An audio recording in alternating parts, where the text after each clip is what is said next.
the conclusion of political parties' primaries held across the country, especially those of the ruling All Progressives Congress and the main opposition People's Democratic Party, which make up over 90% of the National Assembly, a large number of federal lawmakers failed to secure a return ticket in their parties.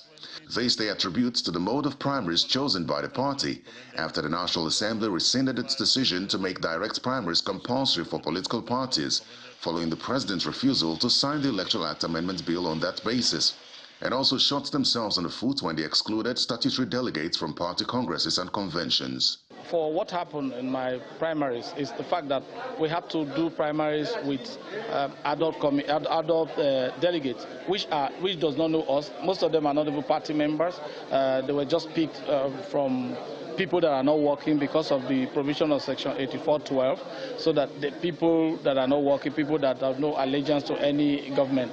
The party at the national level gave their powers and so on to the governors. The governor dictated who are the delegates, they dictated who delegates should vote for. It's not as if there's any independence. So it's the party system that makes that turnover. Unfortunately, it's the country as a whole that's going to be losing. However, the expected high turnover of lawmakers is not entirely due to their failure to secure tickets.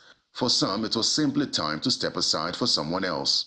I chose not to contest.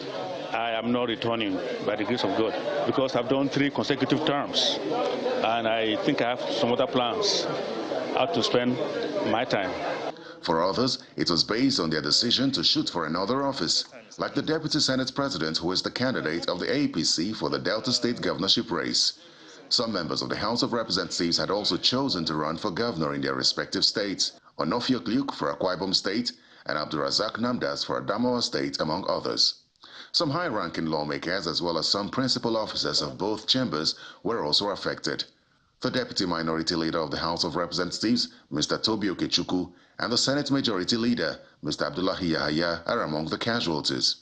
The Minority Leader of the Senate, Mr. Enyinaya Baribe, has opted to seek re-election in the All Progressives Grand Alliance after leaving the PDP, following his inability to secure the party's governorship ticket for Abia State. And the bill is also passed.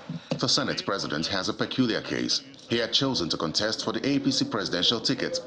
After losing out at the primary, his attempt to reclaim the party's ticket for Yobe North Senatorial District proved futile, as INEC failed to recognize him as the party's candidate. The party had sent in his name as their candidate, though he did not participate in the primary, which was won by Mr. Sheriff Mashina. An estimated 70% of federal lawmakers are not expected to return, and that number may further drop after the conduct of the elections in 2023.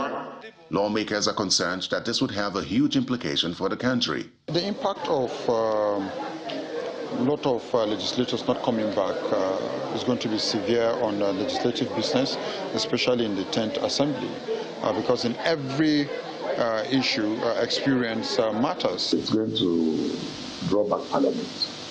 I think that the more old members, the better for any Parliament anywhere in the world. This position is, however, not shared by a member of the civil society. I think that if you don't do well, why would you be given another chance? And come to think of it, it is not their birthright, to retain in the National Assembly. Democracy and the citizens will choose who they believe should lead them. I think rather if we invest more in the electorate and the citizens that go to cast their ballot, probably we would get very fine hands that come and legislate the affairs of Nigeria. Some would say that lawmakers had the powers to solve what they considered to be a problem, which they had foreseen, but lacked the boldness to do so when the president rejected their proposals. Regardless of who ends up at the National Assembly in 2023, the average Nigerian's concern is that the business of lawmaking, representation and oversight must come first before their political ambitions. Terry Ikumi, Channels Television News.